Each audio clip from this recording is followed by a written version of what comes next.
As a financial investor, you need to be very careful. When you're investing alongside people who are mission driven investors who are not necessarily there to make money, you can get caught up investing alongside them in these companies that have positive missions, but none of the other investors are really looking for the positive economic outcome, or they're prioritizing other dynamics, whereas the wouldn't necessarily care about the financial returns quite as much. So you want to be aligned with not just the company, but with the investors as well. Welcome to Brave. Learn from Southeast Asia's best tech leaders.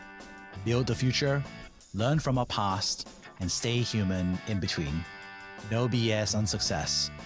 I'm Jeremy Au, venture capitalist, serial founder, Harvard MBA, science fiction nerd, and dad of 2 daughters.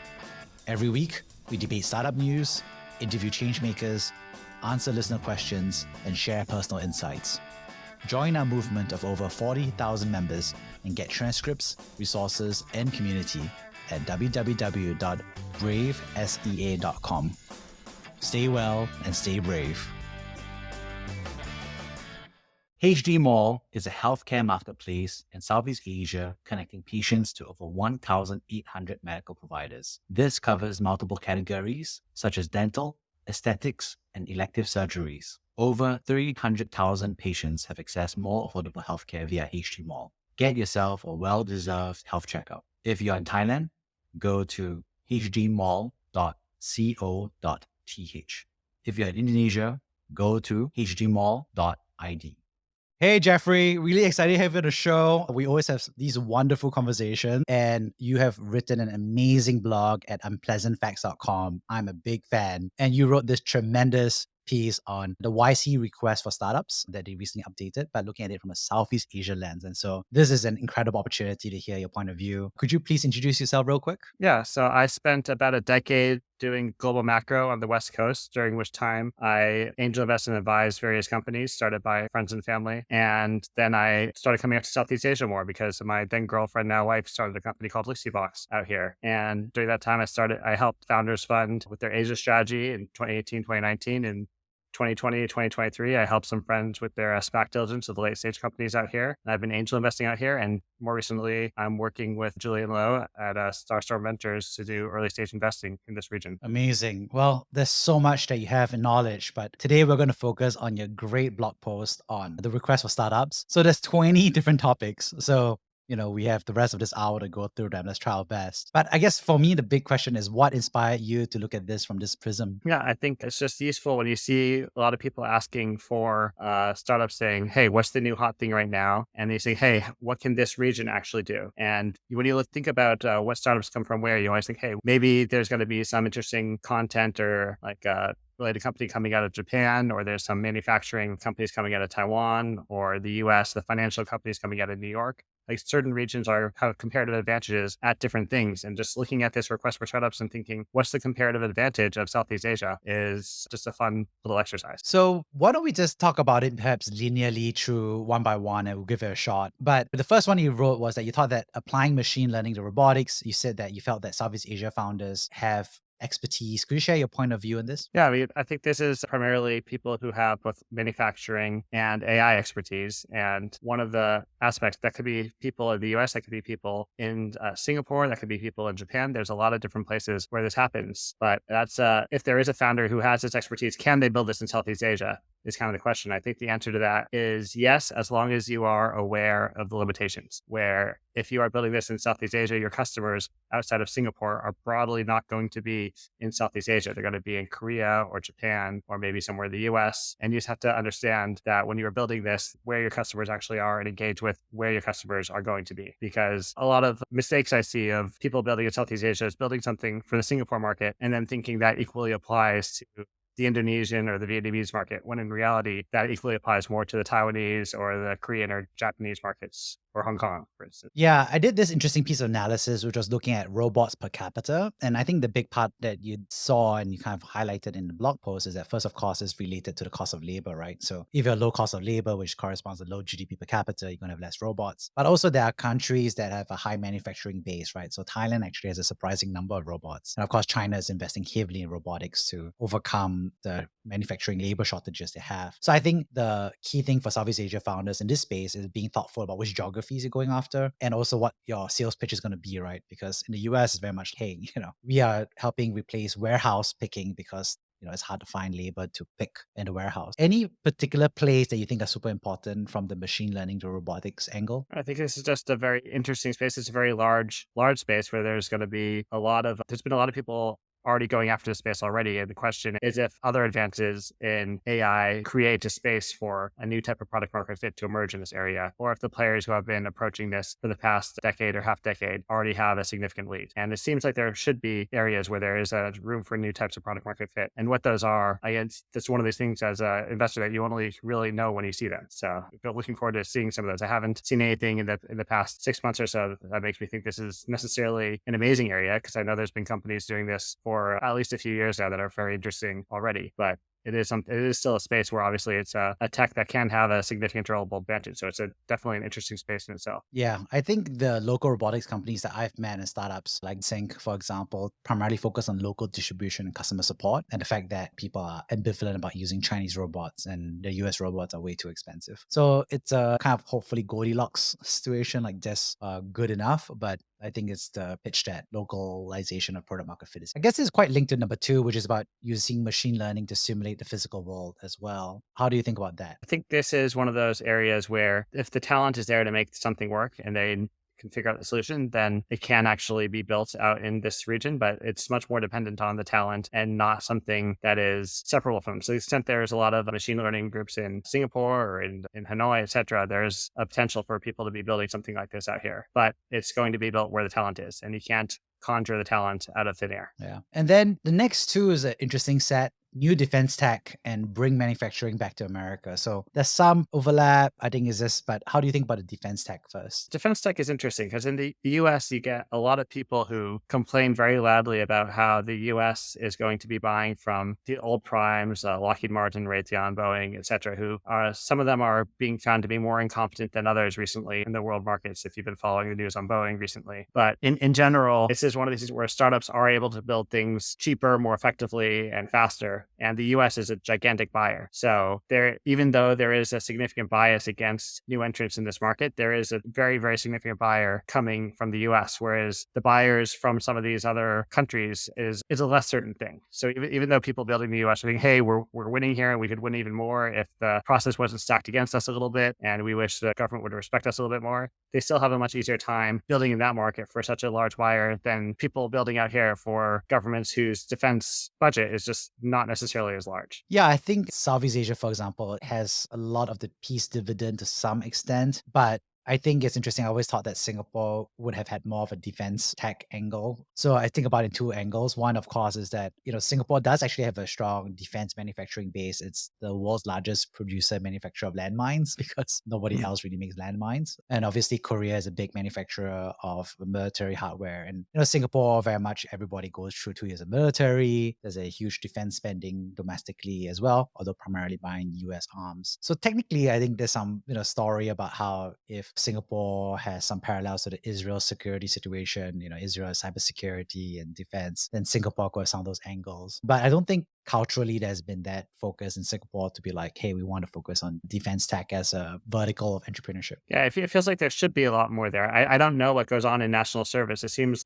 like it's not inspiring entrepreneurs as much as it's disheartening them from attacking the space, which is an unfortunate dynamic. But to move away from Singapore, which again, you know much, I don't actually have a strong view of what goes on inside national service. But it's unfortunate to see countries like Taiwan, which you think, hey, they're really good at manufacturing. They should have the drone fleets of the future. They should just be making all this really, really cool stuff. And instead, they're spending hundreds of millions of dollars on semi-outdated US tech. They are top of the line airplanes that they're buying from the US, but they're also most likely going to be destroyed on day one of any Chinese incursion. So it just seems really crazy that there isn't a lot more innovation in the space, especially when we're seeing how big drones are in all these modern combat situations, that it feels like that Asia should be more at the forefront of building the really cool new drone tech in the defense space. That's super fair. I mean, now that you mention it, it's a surprise that the Taiwanese, since they already have a manufacturing base domestically as well, and they're very embedded in the overall manufacturing supply chains across Asia. Yeah, I think it's a missing opportunity for them. And, all these military shipments from the US also keep getting delayed as well, right? So it's kind of like, why not just in-house that, spend it yourself? Yeah. We shouldn't ignore geopolitics. It's one of those things where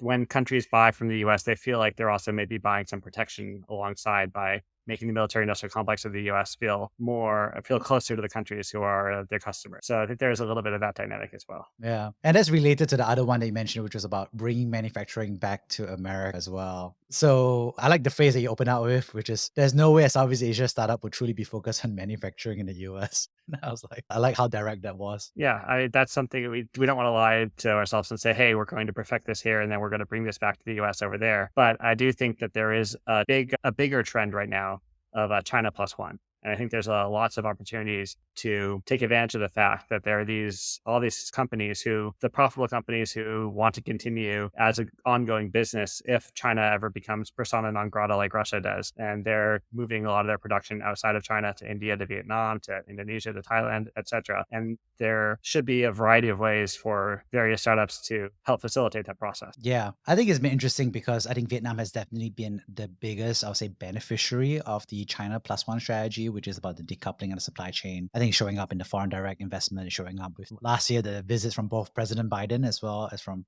Xi Jinping as well. So I think it's a big focus, which is, a big contrast to other economies, right? For example, Thailand's focusing on tourism as their, economic strategy, which is quite delinked from this manufacturing China plus one decoupling. Yeah, I think Vietnam obviously has significant strengths in the manufacturing base. They have to there's all these other problems they need to solve while they're doing that, right? They need to make sure all the power stuff is working. They need to make sure the workforce is upskilled to a necessary degree. They need to figure out the logistics and make sure that that's scaling with the otherwise scaling production inside the country. So there is a lot of other problems come along with this surge of FDI. So even if the FDI is occurring mainly among the larger companies, there is still a lot of other problems that can be solved at scale by startups. Yeah, and I think Singapore has been moving a lot of manufacturing to Vietnam, both at a government policy level, but also I think individual government-linked corporations, right? So ST Engineering, ST Kinetics are both hiring many engineers in Vietnam as well, and is one of the top 3 sources of investment to Vietnam. So it's quite an interesting dynamic there that we're seeing. And obviously the other dynamic that's interesting is the extent to which there is Vietnamese managers and engineers who develop the necessary skills to potentially go on and build competing businesses, which is a pattern that happened in China 2 decades ago as well. So Right. that's another pattern here to look out for. As you upskill a workforce and you give them more experience to get to the cutting edge, then there is more that they can do on a go forward basis. I think so too. I think a lot of Vietnamese engineers that today working for American or Chinese or Singapore company are the founders of the future. So maybe we should relabel this instead of bring manufacturing back to America. It would be like bring manufacturing out of China. Yeah, this is diversify from China is actually the main dynamic that everyone else wants. I think from YC's perspective, there are very interesting things that they can do to figure out how to make manufacturing more efficient in the US. Obviously, there's all sorts of very big problems that if someone figured out the legal, tech, or regulatory hack or whatnot to solve, there's a lot of very big market opportunities there as well. But I think the most obvious low-hanging fruit on the table for everyone right now is just getting out of China and then figuring out the ancillary effects from there and where new businesses can be built is an interesting challenge. Wow, we're really kind of going through this list. A bit of a sprint here, intellectual sprint, I'm going to say here, because we're going to number 5, which is about new space companies. You said that there's a couple of them being built out of Singapore, but it's an exciting space. What are your thoughts? Well, I think in general, when you're looking at space as a whole, in a lot of industries, you see this, not a lot of the exciting industries, you see in semiconductors, you see Moore's Law. In DNA sequencing, you see the cost going down in general. And then in space, you see the cost to launch things to space to go down significantly. But in that sense, it's all being driven for the last one by SpaceX right now, right? And so there is a much lower cost to be in space. And the question is, what economic value are you creating in space? And I think the main economic value in space is telecom, defense, or funding the dreams of the billionaires who want to colonize Mars and the solar system or mine the solar system. I still think that the telecom is probably the most sure dynamic where you're actually creating value for people on Earth, and you're going to be able to capture a lot more value that way. Although defense is, as we discussed, there is a path there as well, but the budgets are maybe a little more limited outside of the US. Yeah. I think for space companies, I think the truth is, I think we're starting to see that fact, right? I mean, historically, Americans use a lot of Russian rockets, and now Americans are using the SpaceX and the private space industry. And a lot of the Western alliance, I would say, is using and piggybacking on this space industry. So I think there's a lot of interesting new layers of the value chain that's coming as a result. So obviously, moving something from the ground into outer space is, I'll say, well dominated by SpaceX currently. But I think there's some interesting companies. I saw a company called Charter. It's a Singaporean guy building software as a service. So basically, earlier thesis, when you launch a probe, it's a 10-year mission, a 20, 50-year mission. You need software to manage it, right? The project launch, manufacturing, so on and so forth. So it's a very sticky lifetime value product. And I thought it was interesting because you're generating and believing that there are new layers of the space industry rather than the rocket launch dynamic. So it'll be interesting. But I think one thing to add as well is that I think what I've noticed that there's a lot of sensitivity to Chinese investors. So one thing I've noticed is that for defense tech and space companies or a lot of the American linked, they're very, very concerned about having Chinese capital. And there's a lot of Chinese family offices and Chinese citizen individuals that are investing, right? And so I think founders that would be the cap table if they intend to go for US government at some level. Yeah. If they're going after the US government in the defense space and they have Chinese people, investors on their cap table, that will be very difficult for them. So they should be very careful about that dynamic. And it's an easy mistake to make, actually, to be honest, because you're a founder, you just need money, right? So Yep. you just go take all your money, and then 1 to 2 years down the road, you're like, oh wait, my buyers, not necessarily government, but government linked, and they themselves are, proactively trying to abide by future legislative action, right, or sanctions. So easy mistake to make on the space tech side. Okay, climate tech, always sexy, always hot. Everybody wants to save the world. Then you use the word interesting beast. So I want to hear your point of view. Oh, it's an area that I feel like as a financial investor, you need to be very careful of, because when you're investing alongside people who are mission driven investors who are not necessarily there to make money, then you can get caught up investing alongside them in these companies that have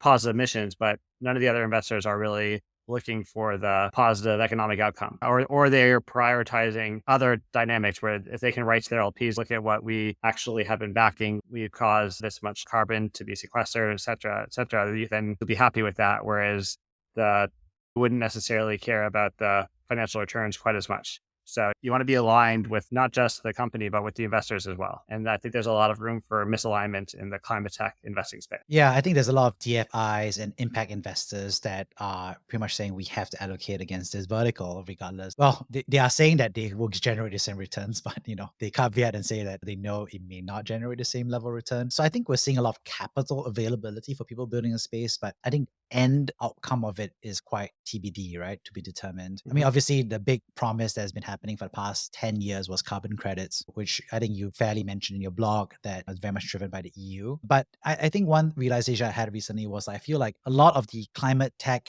change has really been a function of increased government regulation and compliance reporting requirements. So forcing companies to report carbon, or a lot of basically regulatory taxes in that sense that push people to be more climate friendly, but not necessarily creating, like you said, carbon credits that have some sort of economic value behind it. Yeah, you want to be sure also where the economic value is being created. And if you are helping companies in Indonesia harness economic value from European companies who need to buy their credit, that's one dynamic. Whereas if you are helping companies in Southeast Asia also just help with their impact statements to their own investors, that's a different type of dynamic. And I would be much more secure in the first type, because at least you're helping them generate economic value directly. Whereas the second type is one of those nice to have things that can always disappear when things get rough. Yeah, I guess I might take the contrarian view on this one, which is that I guess I'm not optimistic about the value of carbon credits going up over time. So I do think the corridor of Indonesia getting value from carbon credits makes sense because, on the purchasing power parity, I think there's more value from these carbon credits as well. But I just wonder whether we'll actually see a higher price for carbon. I guess that's where my pessimism comes in.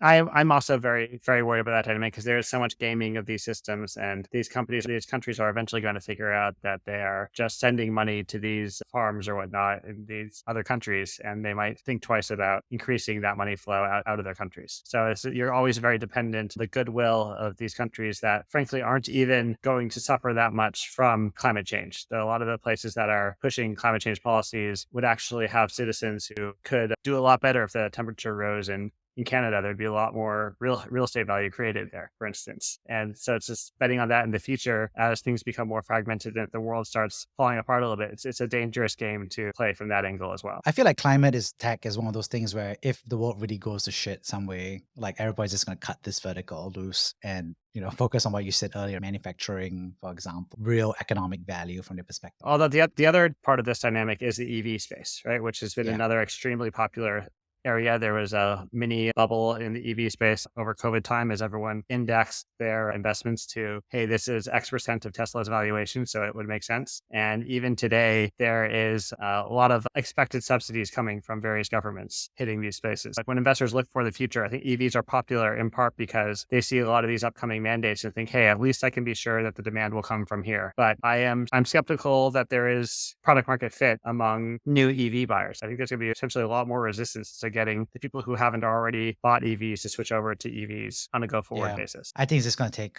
longer. I think people expect for the fleet to be renewed in that sense because, vehicles can stay around for a long time if they're properly maintained. And also, when you have companies like Ford and other people spending billions of dollars trying to make EVs work on their own, it makes it a lot more difficult to invest a few million in some of these other smaller players, thinking that they have a strong shot at beating them. Because when big companies are wasting enough money, unless you're hoping for them to buy your company, then you don't really want to go head to head against those types of dynamics. Yeah, you're making me think of all of the EV hardware companies in Southeast Asia, many of them, including Vietnam as well. So we want to talk about commercial open source companies, number 7. Yeah, so this is an area where Southeast Asia has a lot of high quality, low cost developers. I think in Singapore they're a bit higher cost, but I think the rest of the region they're relatively low cost. So I think there is an interesting possibility for more of these types of companies to be built out of Southeast Asia than there have been in the past, which has been frankly only a very few small ones. Yeah, I think you did a good way of noticing that the Philippines does have that comfort level of servicing Western clients. But I think having that dual distribution and being able to service at the same time, it's going to be a rare person to make it happen. Well, that's why India is obviously so well positioned for this type of market because they had the engineering talent and they had the business process outsourcing talent all in the same place together. Whereas if you were building something like this in Southeast Asia, you would have the engineering talent maybe based in Vietnam and they say, hey, we have to sell now. And if you have your sales team, you might have trouble finding someone who can talk to US customers on their time zone. And so maybe, Yeah. but if you instead say, hey, maybe we'll use a Philippines team for that, there could be ways to work around that and figure out how to make something work. Yeah.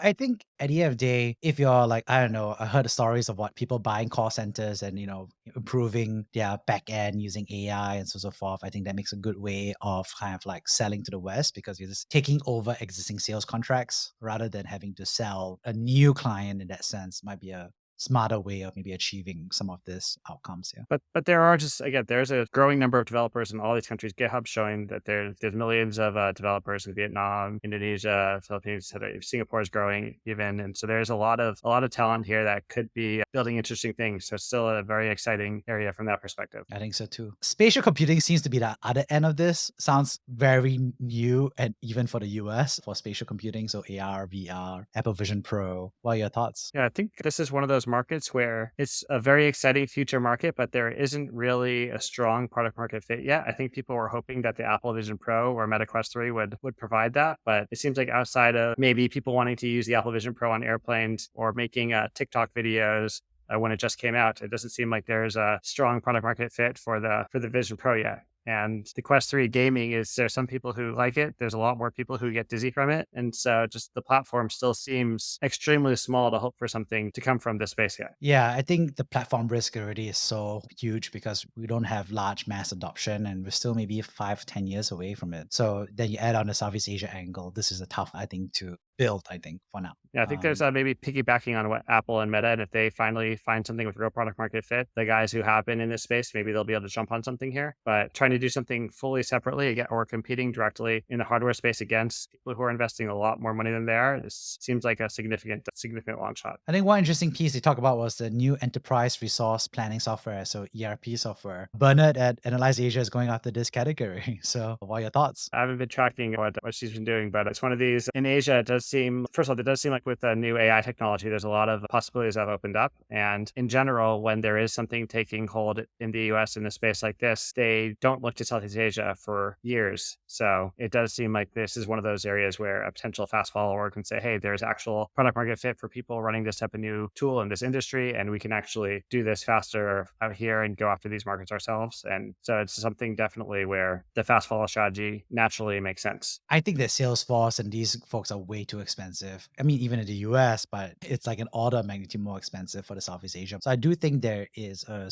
narrow band of large companies companies that need ERP software but don't want to adopt Salesforce, and they're just using a whole bunch of humans using Excel and Mm. doing it manually themselves. So I do think there's a wedge, but I think being capital efficient and being thoughtful about the market size and sales cycle is going to be pretty important. Oh yeah, it's a tough challenge because usually the people who seem most competent at buying software out here are the multinationals who might have already have their software already in there. It's applied all over the globe. And then you have the locals who would be the ones who are the ones who could potentially buy your software, be more interested. And I've heard that in Indonesia now, more and more companies are getting comfortable actually paying money for software. So that's definitely an important trend to make something like this work out. Yeah, it's going to take time, slow and steady. And then you mentioned about developer tools being inspired by existing internal tools.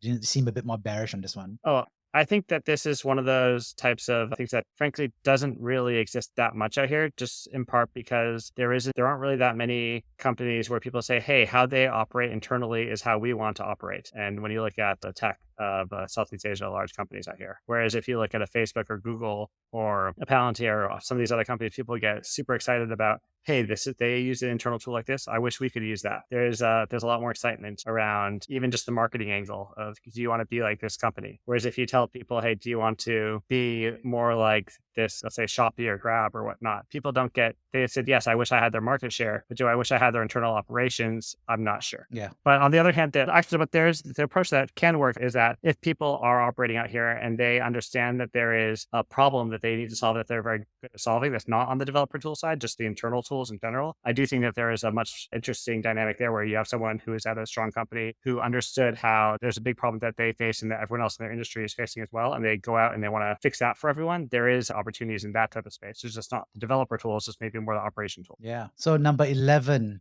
explainable AI. Yeah, this is a necessary component to a lot of different AI companies. I'm not sure that you're going to necessarily create any single AI company saying, hey, we're going to have an explainable AI. We're going to attach this explainable AI onto all these other companies' AIs. Yeah, this feels like a feature, like you said, rather than, and I don't think it's going to be solved from Southeast Asia. Yeah. So, because a lot of the fundamental work is being done out there. Yeah. That's true. Although I do think that some of this is also just hacking together. And when you are solving a problem with AI, like you're solving it with multiple different AI approaches or actually a couple non-AI approaches as well. And so you can just be, especially when it's a type of problem in a category where you don't want to get this wrong, you want to give people the maximum certainty. Let's say it's something in the medical space, for instance. You want to give them the maximum certainty that the answers are within the realm of reason. And so you don't necessarily have to even explain how the original AI worked. You just have to maybe verify it by couple of different approaches. So people feel like this was something that even if they're not sure they can trust the first AI, they can trust all the things together makes sense for them.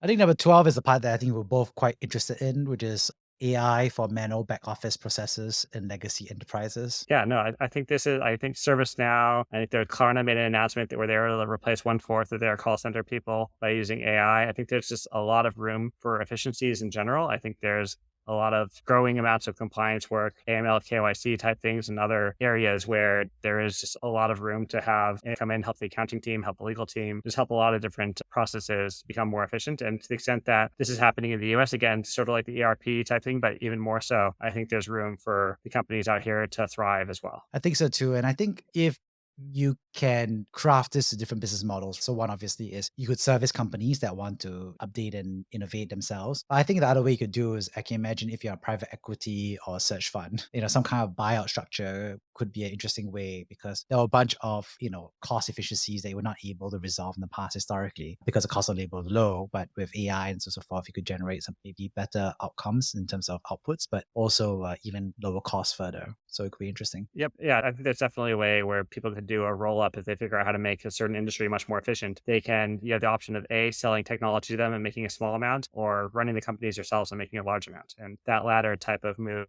is obviously much more financially attractive. Yeah, I think that's the tricky part that people have to figure out how to do so. And then this is kind of correlated to that to some extent, which was number 13, AI to build enterprise software. Again, I think what I'm starting to realize now is that we're talking about the ideas in two levels, which is what do we think about the YC request for startup itself? And then secondly is how we think about whether it applies to Southeast Asia, right? But I'm just kind of curious what you think about the AI building enterprise software. And this is, again, one of those other areas where I think there is a lot of room for AI to create efficiencies and to pull things from one area of text. Hey, this text over here applies to this, and we can do this automatically for you instead of having a person sitting here doing that. But you also have to have certainty that they're getting it right and it's not pulling just some random text string that looked almost like it works, but doesn't quite work. And so with enterprise software, you need things to be more accurate and you need not to make mistakes. And to the extent that there are companies already, like Palantir, for instance, helping companies apply AI inside their enterprise software much more efficiently already. And so there's incumbents who are already doing this as well, which is actually one of the big challenges with this startup trend in general, is that the current incumbents are not just dinosaurs that are going to go away and be outcompeted. Like ServiceNow was just a back office provider, and they are applying AI extremely well. And all these other companies that have the data sets and have the relationships already are now saying, hey, yes, and now we'll give you some of these AI capabilities. So in order to actually make this work, the startups have to come in with either much more efficiency or much lower cost. And right now, I'm still generally skeptical of the lower cost enterprise software with AI because I'm worried that the reliability of current models aren't that high. Maybe in a few years, the reliability will actually increase, and this will actually be a much more certain thing. And obviously, if you want to be building something, you need to be ahead of the game. And as GPT-4 changes to GPT-5 and the reliability goes up, stuff that wasn't really functional now could easily be functional in a year and a half. Yeah. And then next is a stable coin finance. So back to crypto all of a sudden, but how do you think about that? Yeah. Stable coins are kind of a regulatory arbitrage, right? You're launching a money market fund and then you're helping people engage maybe in gray market type dynamics, moving money around that would be less efficient for them than moving it via the banking system, either because the time it takes or because they wouldn't be allowed to move it otherwise. But with the stable coins right now in a higher interest rate environment, I think for the people who have them or who are able to provide them, they're a great business because after a lot of the collapse in the crypto lending ecosystem, people aren't really expecting to have that much yield. So to the extent that you can offer someone a stable coin that will be a fully backed stable coin, you can probably take a lot of that net interest margin from them without having to offer them too high interest rates. So it just becomes a very attractive banking type dynamic there. Yeah, I like what you said, which is about gray market. I think if you're building a career in this dynamic, the Web3 space, I think you just have to be committed to understand that a lot of the applications are really gray market. We define gray market as, I think the way you described it in the blog was, one is not US centric, right? So US regulators are not friendly to crypto. And so something that would, I guess the question we talk out loud is moving money across markets that are traditionally not friendly to America or that facing US sanctions is, I think, quite a large volume of the flow out there as well. So I don't think it's actually US sanctions that as big a flow as it is getting money at around internal capital control. Yes, that's also true. Yes, as well. But yeah, no, it's still a gray market, or from the perspective of some of those countries, black market, either way. But doing it outside of the US also, as you said, provides a significant advantage. And there is thriving crypto ecosystem in Vietnam, and there's a lot of crypto entrepreneurs in Singapore. So this is a space I'm sure a lot of that is fruitful and might be fruitful for them going forward, as long as the regulatory environment doesn't change for either location. One person's black market is one other person's gray market, I guess. Yeah, but that's not a space I like. To be clear, it's not a space that I'm necessarily like to play in myself, because the gray market dynamics, they can be very attractive, they can be lucrative, but you can't really create a significant public market outcome for that. It's very profitable for the people who are running it and who own it, but it's not something that creates a multiple investment return, because when you have something that's operating too much in the gray market, you don't really find people who will buy it at a premium.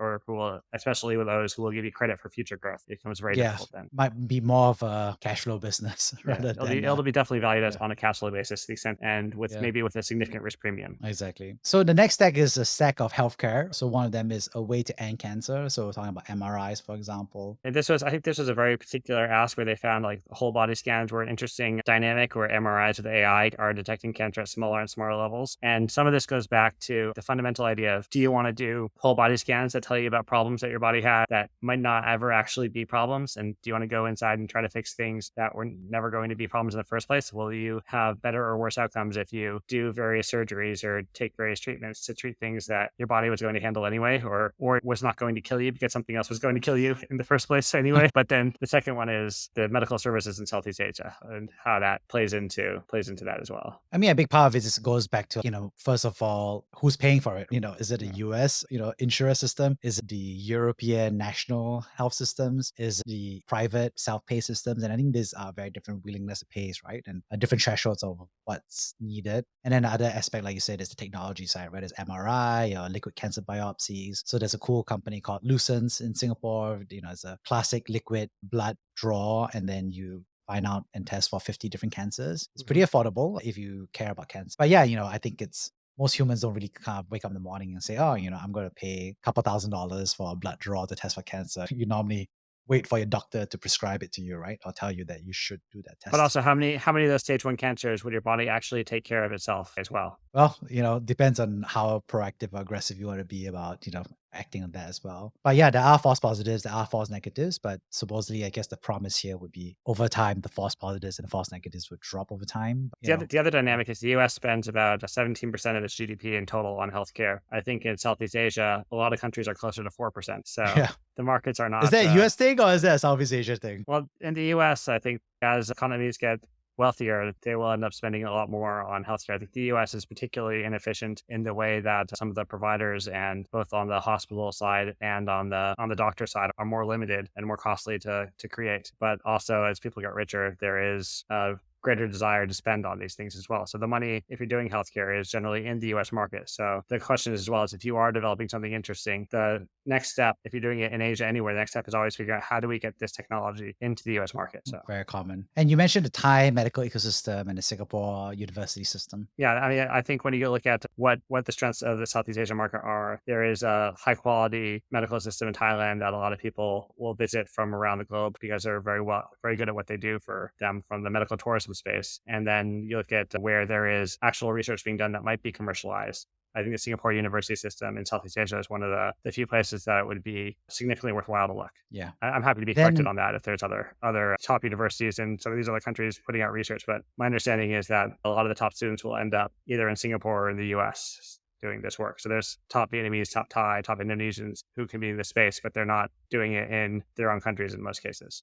And they're not necessarily doing it from a research perspective, but more from a practitioner perspective. The next is foundation models for biological systems. Yep. So this is, I think, as a general idea, this is very interesting. I think from the perspective of investors in Southeast Asia, this is one of those capital intensive type businesses that if you're going to go after it, you want to go after it in an environment where it's much easier to raise that type of money, which right now it's extremely difficult for companies to raise hundreds of millions of dollars, even with a decent background in Southeast Asia, whereas it's not easy to do in the US, but it's frankly order of magnitude at least easier for a good team based out of the US to do that than if they were basing themselves out of Southeast Asia. Yeah. I think interesting, I like what you said, which is that a human body is roughly mostly the same everywhere. So the question is, what's the easiest way or what's the cheapest place to train the data and build out operating models that actually allow the training of this data?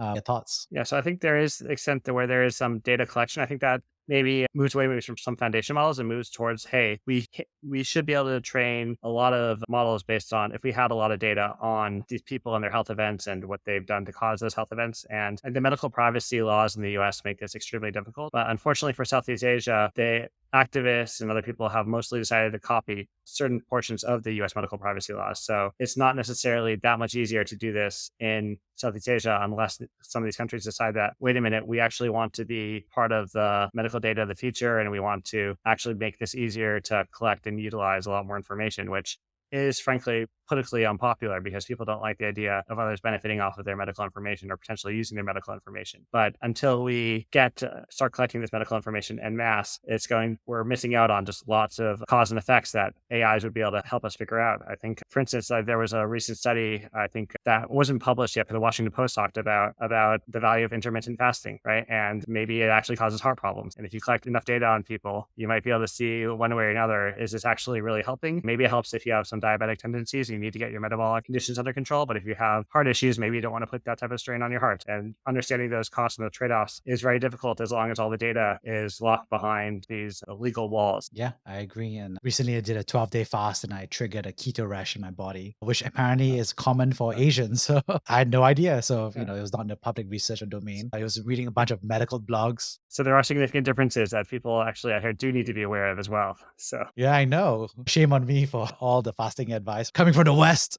I need to blog about Asian body differences to fasting. Well, did it fix Uh, your baseline blood sugars? Is that improved? Those yeah, I levels mean, are those I the lost some baseline ones? weight. I lost like 3.5 kilograms, and it was good. I enjoyed it, but it was just suddenly having an attack of hives and realizing that it primarily happens to Asians is not a good feeling Yeah, all of a that sudden. doesn't seem Yeah. worth it in many cases. I know it took me a whole week on antihistamines, and I'm still almost there after the tail end of that hives. Number 17, the managed service organizational model for healthcare. Yeah, I think this is just a step ahead of where Southeast Asia is. To be frank, I think in Southeast Asia, I think the PE plays that help figure out how to land and expand and provide basic services, so basic specialized services to the population, is still where things are. I think in the U.S., managed service organizations help the doctors who have these very limited licenses to help them maximize their earnings in a variety of ways. But in Southeast Asia, especially in the developing countries, there is a lot more room for just the basic services to be provided to these people who can now afford a lot more healthcare than they could a decade or two ago, and will be able to afford more healthcare a decade from now. And so they're just on a different part of the innovation growth curve. I think there's a lot of interesting plays. I think you mentioned Nai Dong 315 in Vietnam as well as Geo Health. I'm also aware of Hive Health, right, which is a YC-backed startup, HMO in the Philippines. So I think definitely feel like there's quite a lot of startups building it out. I like what you said in your blog, which is that you're not sure whether they can actually command a venture capital multiple, and these might look more like a private equity kind of outcome. Could you share more about that? Yeah, I think just a lot of these models are kind of more private equity inspired. But again, when you talk about the multiple, it depends on what stage you're investing. If you invest before all the private equity guys come in and it's a successful rollout, then there could still be a couple $1 million seed round into hundreds of millions of dollar type of organization that gets built out. So it really depends on the stage at which you invest. But in Southeast Asia as a whole, actually, it is the region where private equity and venture capital go head to head the most. So there's a lot of these models that seem both attractive to both venture capital and private equity, because private equity knows that these are proven models and that as these economies grow, the demand is naturally going to increase. So they feel like it's worthwhile putting capital to work into these companies that are still somewhat startup-y. Oh, that's a whole topic that we can do all together, which is private equity versus venture capital playbooks in Southeast Asia. I think that's a lot to double click there. But I do also agree with you that if you're early enough, then you can generate, not necessarily what you call venture capital returns, but high returns, right? Well, Momentum and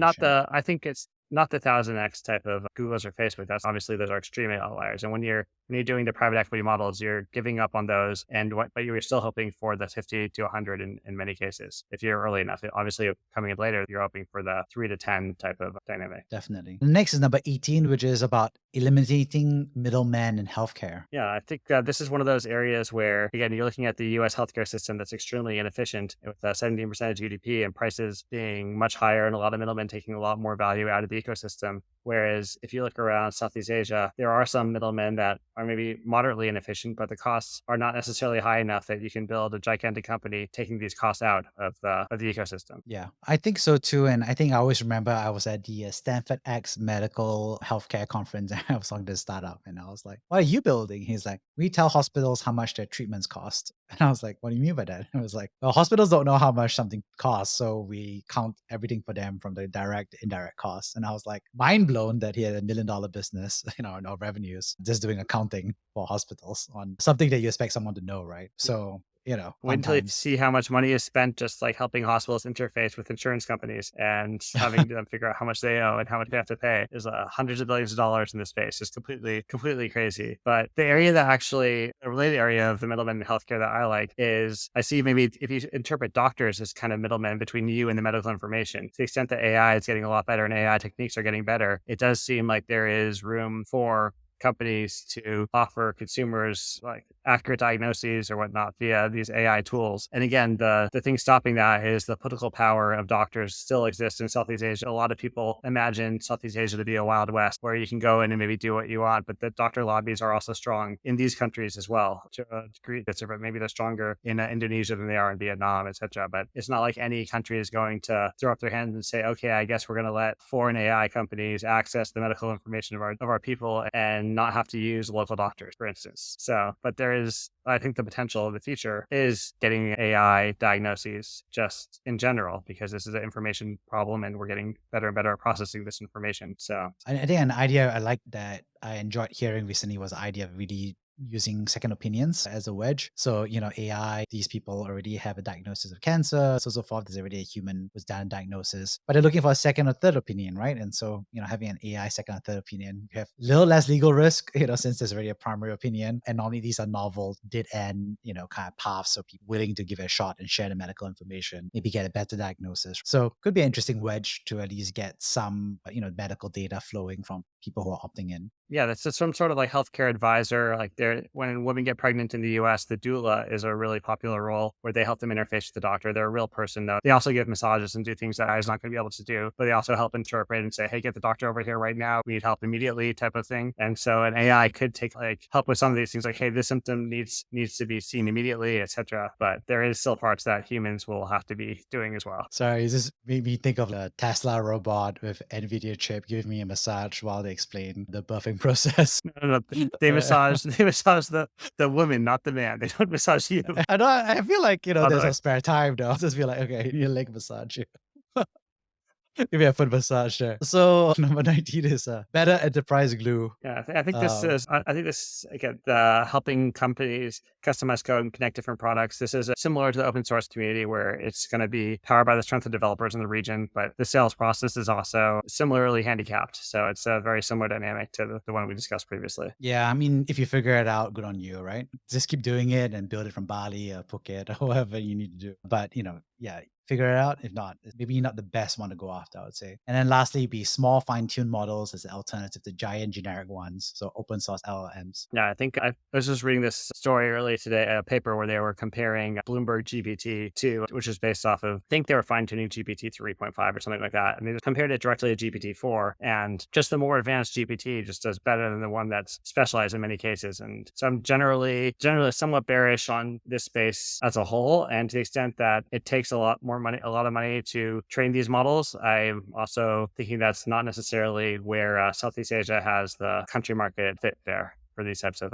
business models. Yeah, and I think we have some training, I think, in support. You mentioned sovereign bankers. So obviously you see the Singapore government is backing one model for Southeast Asia, but pretty much I don't think they see much action on this one in Southeast Asia. Yeah, the idea of a sovereign model in general is just, it makes a lot of promises that I think government bureaucrats love in general, like some of which is you will be able to control these things overall. And you will be able to solve this problem just by throwing money at it. Like the idea of some of these I can see why it's attractive to people, but the extent that other people are throwing a lot more money at building on much bigger models, that they'll still potentially fall behind, and it might end up being a significant waste of capital trying to compete with the people who are burning billions of dollars training much, much bigger models. Yeah, it will be interesting to see how that all plays out. Wow, so we covered 20 different business ideas in an hour, which I can't believe. But I think taking a step back, when you look at all of this, are there any angles that you feel like are the top three, for example, the ones that you're most passionate about or most bullish about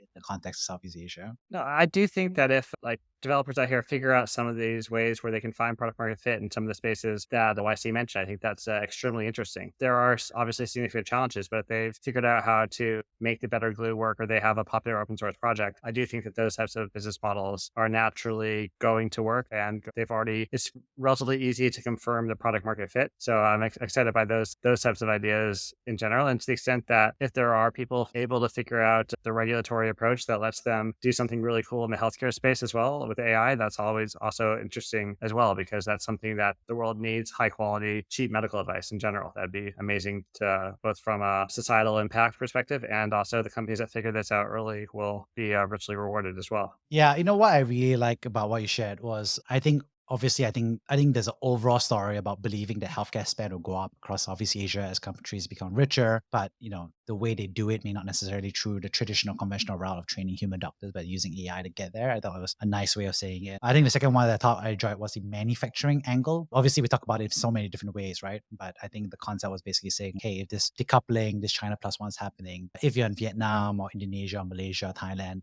there's some serious opportunities on the manufacturing front to build something different and fresh. And then lastly, I think we talked about, I'll say one theme that came up to mind would be the digitization of traditional businesses. I think we talked about it a couple of different ways, right? So enterprise, planning or making the back office much more efficient using AI. But I think there's something there that I see across Southeast Asia as well, based on what you shared. Yep. Yeah. The back office stuff is a very exciting area because AI is obviously very good at doing some of these works. And if you can figure out how to systematize it and make it more efficient and handle all the fiddly details, the fiddly details are the parts that make the companies sustainable in the long run to potential competition. Yeah. Awesome. Any closing words? No, I mean, the title of this was fisking, right? And I think usually fisking was an internet debate thing that used to be kind of like, I am rebutting this, but I'm in no way rebutting this general request for startups. It's a lot of interesting things that can be built out here. It's very interesting to see what Southeast Asia, to think about things from the perspective of what Southeast Asian founders might be more suited for building out here versus what they should be thinking of maybe moving to Silicon Valley to do if they're really, really interested in some of these other problems. Very true indeed. So if you're doing spatial computing, maybe move to San Francisco, yeah? Or if you want to use the large models, yeah. Yeah, as well. That's true as well. On that note, I'm going to be linking your blog post to this. And then if you want to read more, feel free to go to unpleasantfacts.com. Thank you for listening to Brave. If you enjoyed this episode, please share the podcast with your friends and colleagues. We would also appreciate you leaving a rating or review.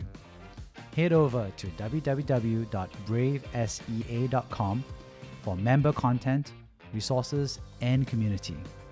Stay well and stay brave.